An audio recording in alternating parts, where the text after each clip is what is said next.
My fiancé announced, "I'm not taking your last name. It's too common." I said, "Totally understand."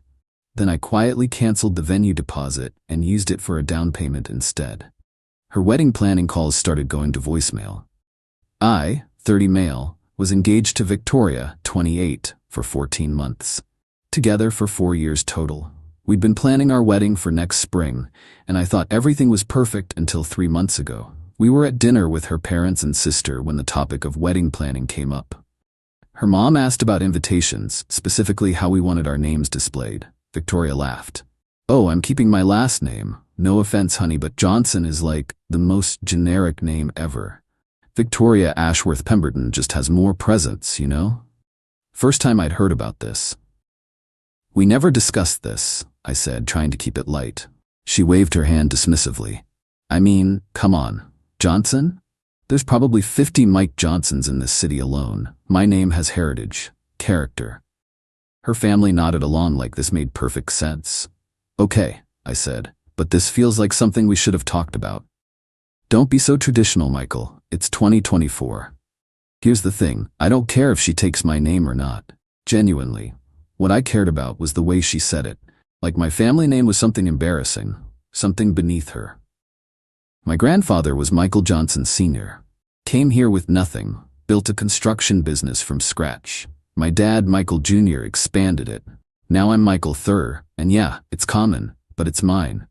The real kicker? Victoria's last name isn't even real. Her dad legally changed it from Pembowski to Ashworth Pemberton 15 years ago because he thought it sounded more professional for his real estate business. But I smiled and said, "Totally understand." What Victoria didn't know was that the $8,000 venue deposit was sitting in my personal savings account, not yet transferred. The wedding was 8 months away. Plenty of time to think. That night, she kept going. "Maybe you should consider taking my name?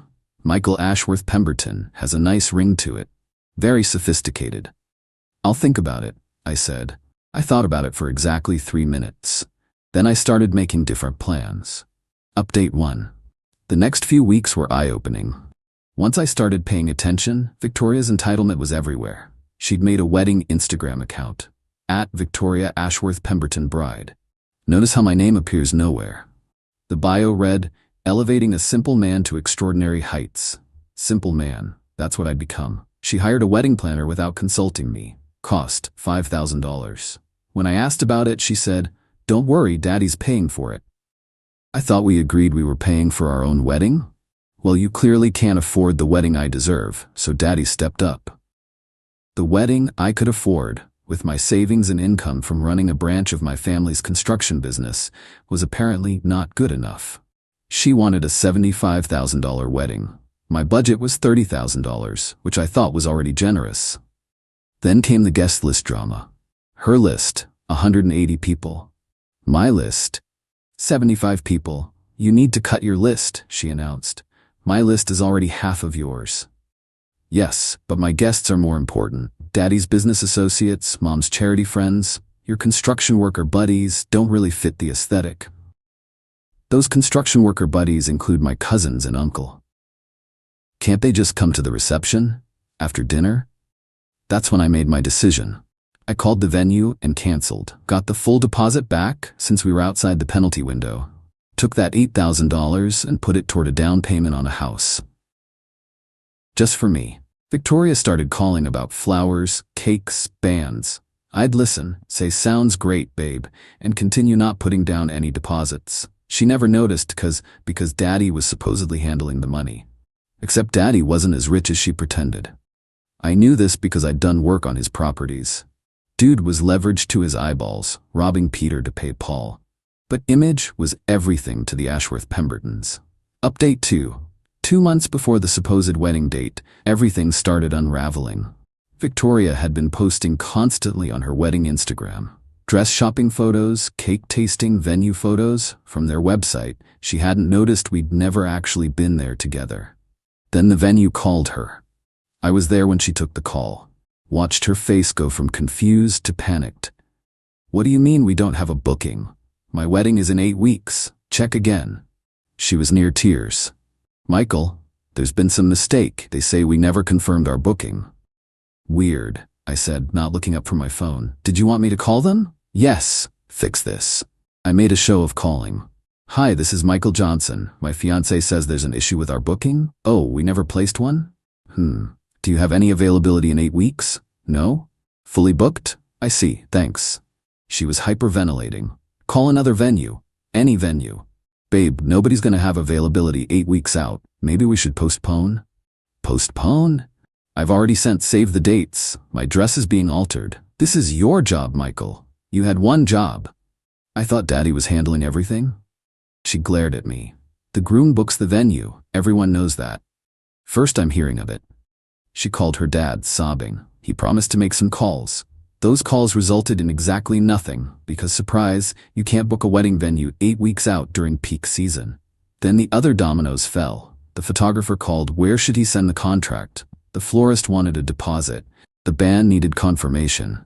Victoria's dad finally admitted he couldn't cover everything. He could give us $10,000 max. That won't even cover half. Victoria screamed at him. She turned to me. You need to fix this. Take out a loan if you have to. A loan? For a party? It's not a party. It's our wedding. Which you apparently want to be the Victoria Ashworth Pemberton show, featuring her embarrassingly common fiancé. I never said embarrassing. Elevating a simple man to extraordinary heights, she actually looked confused. That's romantic. That's when I showed her my phone. The house listing. I bought a house. You, what? When? With what money? 3 weeks ago, with the venue deposit money plus my savings. Her face went through about 17 different emotions. You? You stole our wedding money? My money, from my account. For a wedding you clearly don't want me at anyway. Of course I want you there. You're the groom, right? The interchangeable Johnson groom. So common, so simple. Update 3, Victoria went nuclear. She showed up at my parents' house, crying to my mom about how I'd sabotaged our future. Mom, God bless her, served her tea and listened patiently. Then said, honey, you publicly called our family name common and embarrassing. What did you expect? I didn't mean it like that. How else could you mean it? Victoria tried rallying her friends. Posted on social media about how I'd financially abused her by stealing our wedding funds. Except her friends knew she'd been bragging about how her daddy was paying for everything, so that narrative fell flat. Her sister, Penelope, yes really, called me. You need to fix this. Victoria's a mess. She's welcome to marry someone with a more distinguished name. You're being petty. I'm being practical. Why would I pay for a wedding where I'm clearly an accessory? Then came the ultimatum. Victoria showed up at my work, my family's construction company office, dressed to the nines, clearly expecting a rom-com reconciliation moment. If you don't fix this wedding situation, we're done, she announced in front of my dad and 3 employees. Okay, you'll fix it? Okay, we're done. She laughed, that fake laugh she did when she was nervous. You're not serious. I pulled out my phone, showed her the house again. Closing's next week. You should probably start looking for a new place.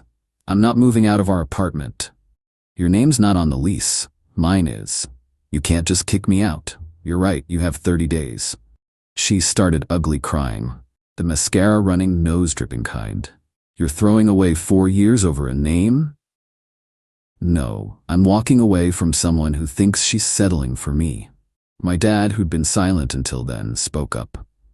Victoria, I think it's time you left. She looked around the office. At the photos of 3 generations of Johnson men building this business, at the awards and certificates with our common name on them, at the employees who respected us not for our sophisticated name, but for our work. This is a mistake, she said. You'll never find someone like me again.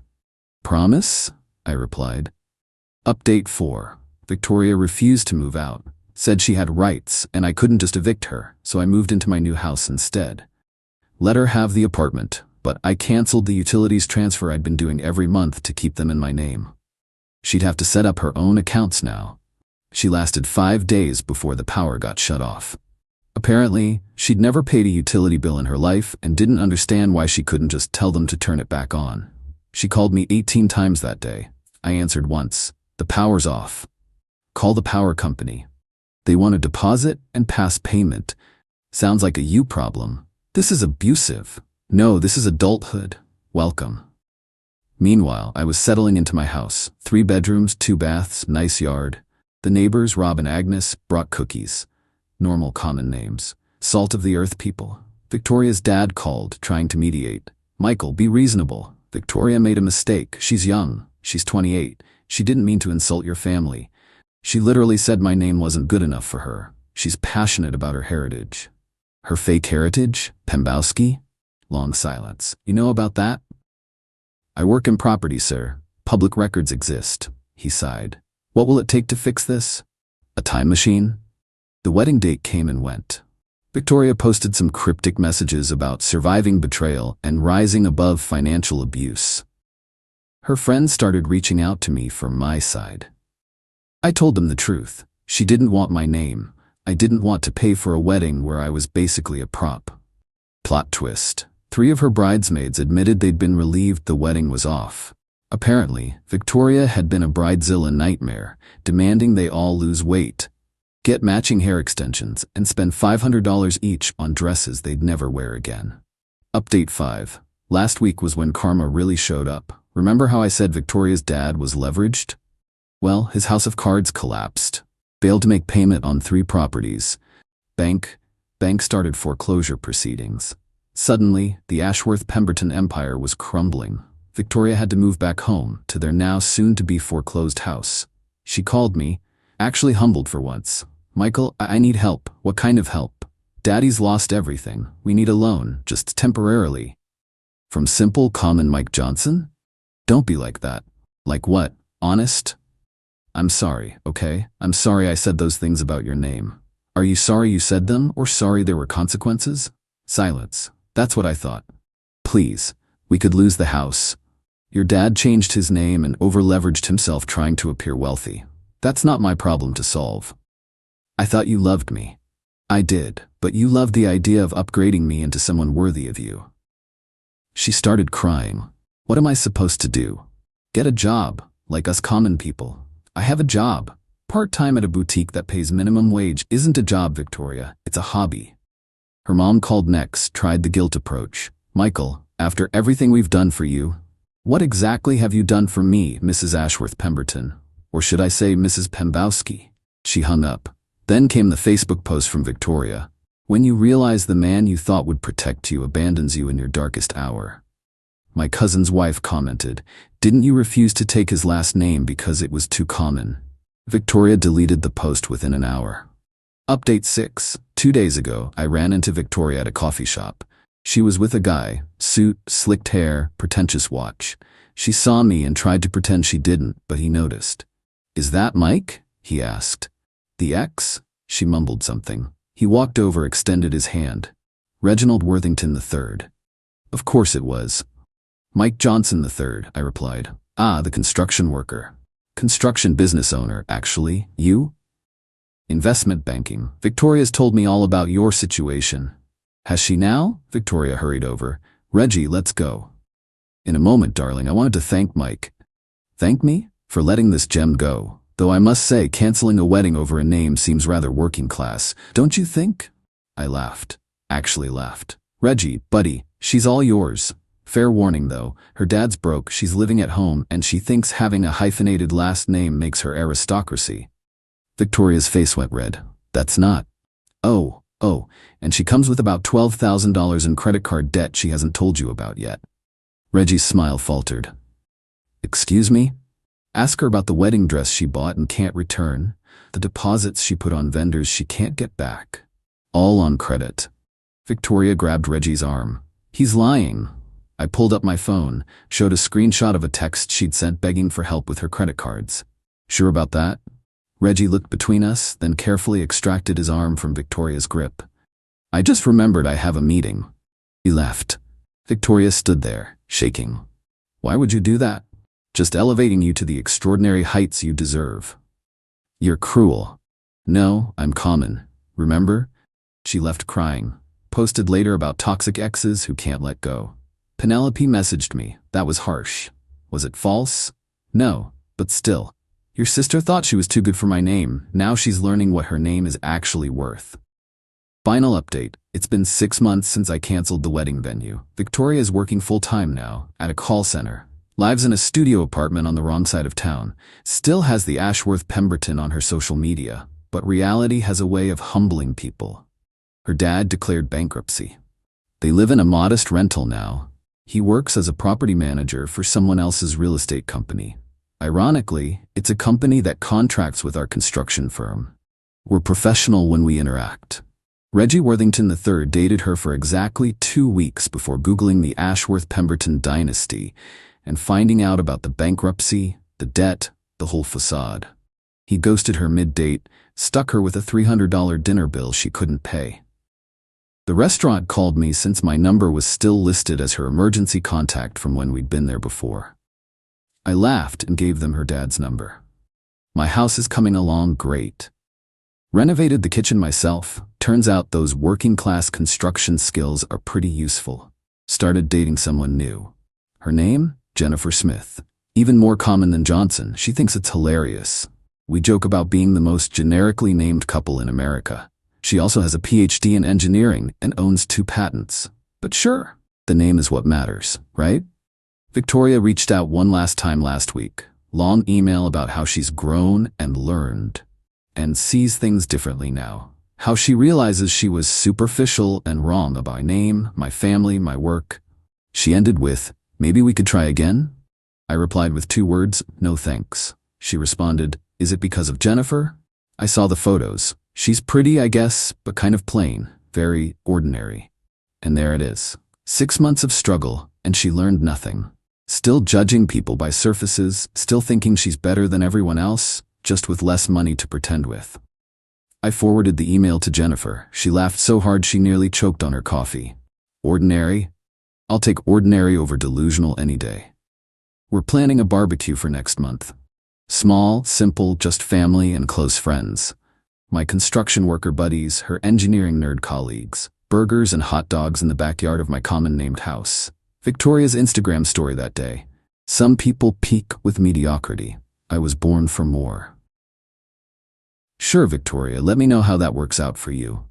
Oh, and the best part? Jennifer and I were discussing future plans last week. She mentioned she'd probably keep her name if we ever got married. Smith is just easier for publications and patents, she said. Totally understand, I replied, and actually meant it. Because that's the difference. She had practical reasons, not snobbish ones. She wasn't ashamed of potentially becoming a Johnson. She just had her own identity to maintain. Respect goes both ways. Victoria never learned that lesson. The Ashworth Pembertons are still trying to maintain their image on social media, still pretending they're something special. But everyone knows now. The emperor has no clothes, and their made-up name can't cover that up. Me? I'm Mike Johnson III. Common name, good credit, nice house, happy relationship. Living that beautifully ordinary life that Victoria was so desperate to escape. Funny how things work out. Last I heard, Victoria was dating a guy named Christopher Anderson Fitzgerald Mountbatten. Yeah, really. Completely made up, just like Ashworth Pemberton. They're perfect for each other. 2 people pretending to be something they're not, holding on to hyphenated fantasies while reality pays them minimum wage. My buddy from the title company told me she Googled whether she could legally add more names to make herself sound even fancier. Apparently, Victoria Ashworth Pemberton Anderson Fitzgerald Mountbatten is technically possible. Good luck fitting that on a driver's license. Meanwhile, I just signed a major contract for my company. The client specifically asked for Johnson Construction because 3 generations of quality work means more than any fancy name ever could. Turns out common names do just fine when they're backed by actual substance. Who would have thought?